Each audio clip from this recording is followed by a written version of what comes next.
Question: what are the essence and attributes of God? Can we describe Him?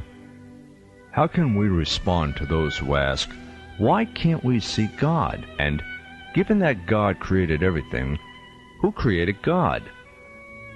Answer: God is absolutely other than His creation. The Creator cannot by any means be the same kind of being as that which He created. Although this is self-evident to sense and reason, some people still ask why we cannot directly see God. But direct vision is very limited and could never be an appropriate way of seeking the unlimited. Let us explain. There are innumerable bacteria in the human body, indeed, innumerable bacteria in so small a space as a human tooth. These creatures are quite unaware of the tooth in which they live.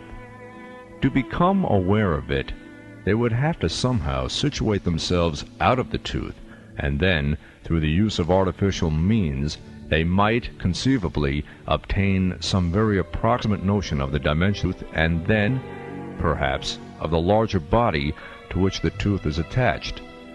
Only through such an effort, which is scarcely imaginable, could the bacteria become aware of the human body, which makes up the large ground or sustaining environment of their life. And this is scarcely imaginable awareness is itself an immeasurable distance away from anything remotely resembling what we would call understanding. Though on a very different scale, the sense awareness of human beings is similarly limited. It may indeed be that, with the assistance of telescopes and other instruments, we can see across distances of millions of light years. But all that we see in this way is insignificant compared to the dimensions of the whole, of which it is a minute fragment. In fact, allowing for the difference in scale, what human beings can see is as insignificant as the bacteria's awareness of the living tissue within which they exist and perish when compared to the dimensions of the body of which that tissue is a minute fragment. Further, if we consider the matter closely, we soon realize that our seeing is conditional upon our understanding.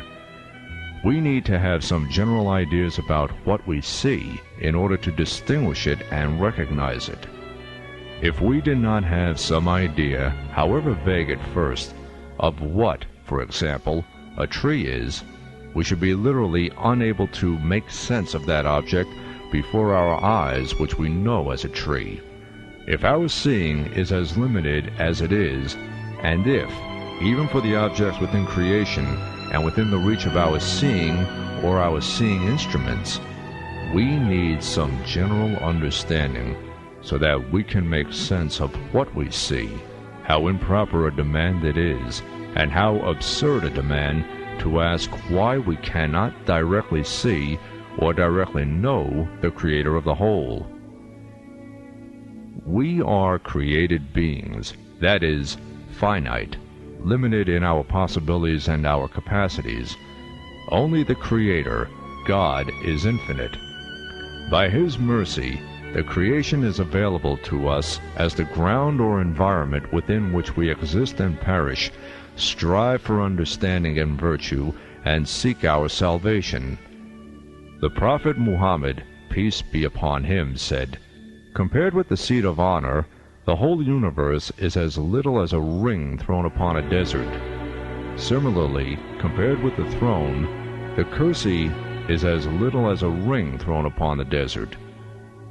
From that comparison, we gain some understanding of how far the infinitude of the Creator exceeds our power of apprehending it.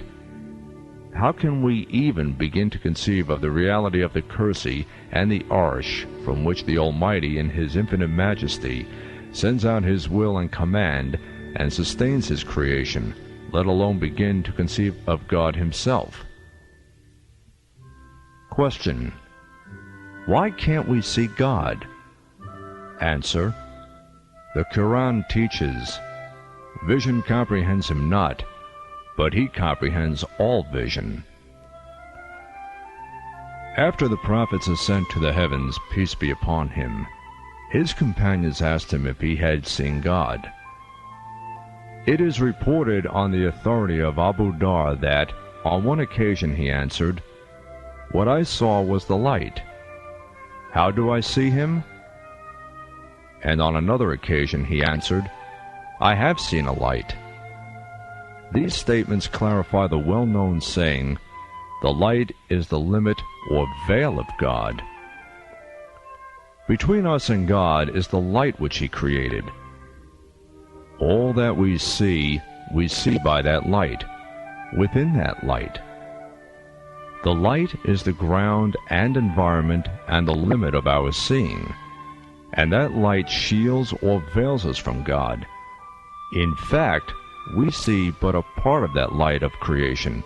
We see but a part of what veils Him. Let us consider the matter from another direction. Ibrahim Hafiz says, "In the whole universe of creation, there is nothing that is either the like or the equal or the contrary of God. God is exalted above all form, indeed immune to and free from form. It is because existing things have a like, equal, or a contrary that we are able to distinguish them and perceive them. We know what is long only against what is short, by comparison or contrast. Similarly, we know light only against what is dark. How then should we distinguish or perceive one who is neither like, equal, nor contrary? This is the meaning of the statement that God is exalted above form." The reader will certainly have understood that the question of those who ask to directly perceive God is but an image of the question of those who ask to directly think or know His being.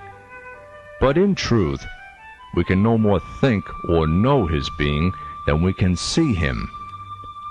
Just as He is beyond all measure of form or quality or quantity, He is also beyond all our powers of conception or reasoning. As the Muslims learned in theology put it, whatever conception of God we form in our minds, He is other than it. And the Sufis say, God is beyond and beyond all our conceptions, and we are surrounded by thousands of veils. Men of wisdom have said that God exists and He cannot be comprehended by human reason, nor perceived by human senses. The only means to knowledge of Him is through the prophets, that is, the men whom God appointed as bearers of His revelation. Where perception and reason have no access, we need to, indeed we must, accept the guidance of revelation. Imagine that we are in a closed room and hear a knocking at the door of that room. We may well form some vague impressions about who is knocking, but we can no more than guess at its attributes. We know for certain only that there is knocking at the door, and that we are free to go to the door and, on opening it, ask the person to make himself known to us so that we obtain thereby a more secure knowledge of His true attributes. This poor analogy may help us to more usefully approach the question of how to seek God. The fact of creation, the immensity of it combined with an essential unity of form, the sheer beauty and harmony of it, and its usefulness to us as well as its demands upon our labor and our understanding, all make us aware of the existence of the Creator. In just the same way as we deduce from the manufacturer of a wonderful diversity of fabrics out of a single material that there is certainly an agent who spins and mixes and dyes and weaves and otherwise prepares the final product, so we deduce from the stunning evidence of the creation that there is a Creator. While a manufacturer of fabrics can be got hold of and may be persuaded to make himself known to us, no such impertinent curiosity can be addressed to the Creator. Indeed, it would be most incorrect to do so, as well as being impossible, just as impossible as it would be for the fabric to address such curiosity to the fabric maker.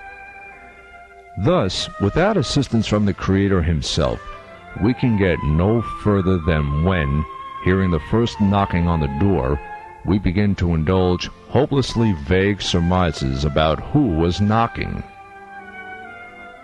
But the reality is that, by the mercy of God, the creation of mankind was accompanied by revelation. Through God's revelation to the prophets and their teaching, the door is held open for us. We are enabled to respond to the creation around us as signs manifesting not only the fact of the Creator's existence, but also His attributes. Through the prophets, we learn to contemplate His attributes and to call them the One, the All-Merciful, the All-Compassionate, the All-Knowing, the All-Powerful, and so on. A true understanding of these attributes requires inward experience and contemplation, which are achieved only after sincere and total observance of the divine decrees, objective study, and long, profound meditation, according to the pattern of the prophets. Even then, it is by no means possible for any person to comprehend the divine essence. That is why it is said, His names are known, His attributes are comprehended, and His essence exists. In the words of Abu Bakr as-Sadi, may God be pleased with him, to comprehend His essence means to confess that His essence cannot be comprehended. What falls to us is to remain committed to our covenant with God and to beseech Him in this way. O you who alone are worshipped, it needs no saying that we are unable to attain to true knowledge of you. Yet we believe that you are indeed nearer to us than our neck veins. We feel your existence and nearness in the depths of our hearts through the universe which you have created and opened to us like a book, and through the wonderful harmony of form between the least and the largest of what you have brought into being. We come to perceive that we are integrated into the whole realm of your theophanies, and by that perception our souls are rested and consoled, and our hearts find serenity. But there are some who do not seek any such serenity, or indeed any inward life at all.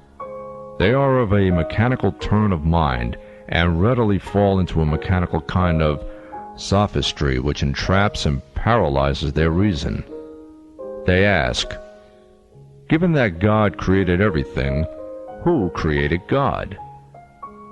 When I first heard this question, I straightway confessed again, and Muhammad is his messenger, for the Prophet, peace be upon him, predicted that this question would be raised. Indeed, he predicted a great many future events of importance. All have come true and will continue to do as time unfolds. On one occasion he said, "A day will certainly come when some people will sit with their legs crossed and ask, given that God created everything, who created God?" Of course, those who put such questions are atheists or inclined to ism and seek to lead others astray also.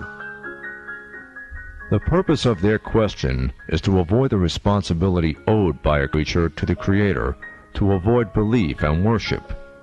At best, the question is derived from the observation of cause and effect relationships. Every circumstance can be thought of as an effect and attributed to an antecedent circumstance or cause, which in turn is attributed to some circumstance antecedent to it, and so on. In the first place, it is obvious to anyone who reasons objectively that the notion of cause is only an hypothesis. It has no objective existence. All that objectively exists is a particular, often, but not always, repeated sequence of circumstances. Secondly, if this hypothesis is applied to existence as a whole, we cannot find a creator of it because each creator must have a creator before that creator in a never-ending chain. In fact, the futile notion of a never-ending chain of creators was one of the arguments used by Muslim theologians to explain the necessity of believing in God. It is self-evident that the Creator must be self-subsistent and one, without like or equal. If any created being can be said to cause anything, that capacity to cause was itself created within that being. Thus, no being in the universe can be said to be self-existent. Rather, it owes its existence to the Creator, who alone is self-existent, as well as self-subsistent. It follows from the fact that the Creator alone truly creates that for each and every being. He has determined all possible causes and effects, all things whatsoever that come before or after it. Therefore, we speak of God as the sustainer, who holds and gives life to his creation from first to last. All causes have their beginning in him, and all effects find their ending in him. In truth, created things are no more than so many ciphers or zeros which, no matter how many we put in a series, add up to nothing, unless a positive one is placed before the series to give it value. In just this way, the creation could have no real existence nor any value except by God. What we call causes have no direct or independent influence in existence, no direct or independent effects. It may be that we need to speak of causes and effects in order to understand how, in a short space and over a little period of time, some part of the creation is made intelligible to us and available to us for our use. But even this but confirms our dependence upon God and our answerability before Him. It is not God who needs causes and effects to create. Rather, it is we who need causes and effects to understand what He has created. He alone is the first and the last, the eternal, the initiator, and the determiner. And all our busy little efforts after cause and effect are but veils between ourselves and His majesty. Let's then affirm once more, He, God, is one, God the self-subsistent, eternally besought of all. He neither begets nor was begotten, and nothing whatever is like unto Him.